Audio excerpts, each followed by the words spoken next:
Susan B. Anthony was one of the world's strongest advocates in women's rights in the 19th century. In 1872, she was arrested after casting an illegal vote at the last presidential election. She was fined $100 but refused to pay. She delivered this speech in 1873. Good day. My name is Raquel Joseph, and I will try to orate this speech for you today. Friends and fellow citizens, I stand before you here tonight on the indictment of the alleged crime of voting at the last presidential election without having the lawful right to vote. It shall be my work this evening to prove to you, in thus voting, I not only committed no crime, but instead simply exercised my citizens' rights guaranteed to me and all United States citizens by the national constitution beyond the power of any state to deny.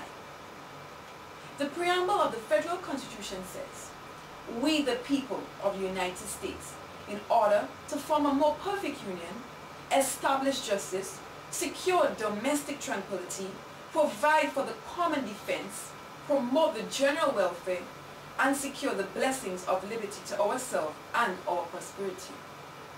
Do ordain and establish this Constitution for the United States of America." It was we the people, not we the white male citizens, nor yet we the male citizens, but we the whole people who formed the Union. And we formed it not to give blessings of liberty, but to secure them, not to the half of ourselves and the half of our prosperity, but to the whole people, women as well as men.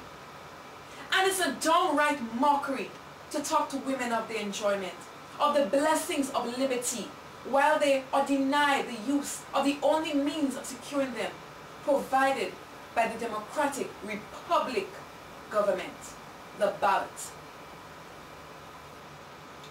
For any state to make a sex qualification that must ever result in the disfranchisement of one entire half of the people is to pass a bill of attainder or an ex post facto law, and is therefore a violation of the supreme law of the land.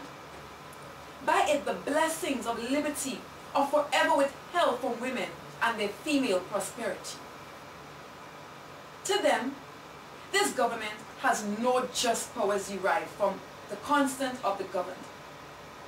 To them, this government is not a democratic. It is a republic. It is an odious aristocracy, a hateful oligarchy of sex, the most hateful aristocracy ever established on the face of the globe, an oligarchy of wealth, where the rich govern the poor, an oligarchy of learning, where the educated govern the ignorant, or even the oligarchy of race, where the Saxon rules the Africans, might be endured.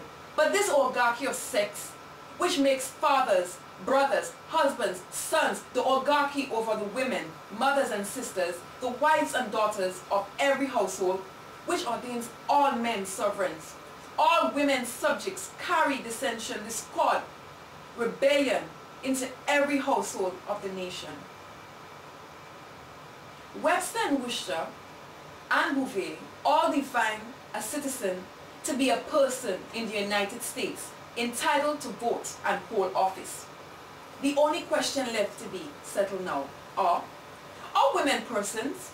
And I hardly believe any of our opponents will have the hardihood to say they are not. Being persons, then women are citizens, and no state has the right to make any law or to enforce any old law that shall abridge their privileges or immunities. Hence, every discrimination against women in the constitutions and laws of the several states is today null and void, precisely as in every one against Negroes. I thank you.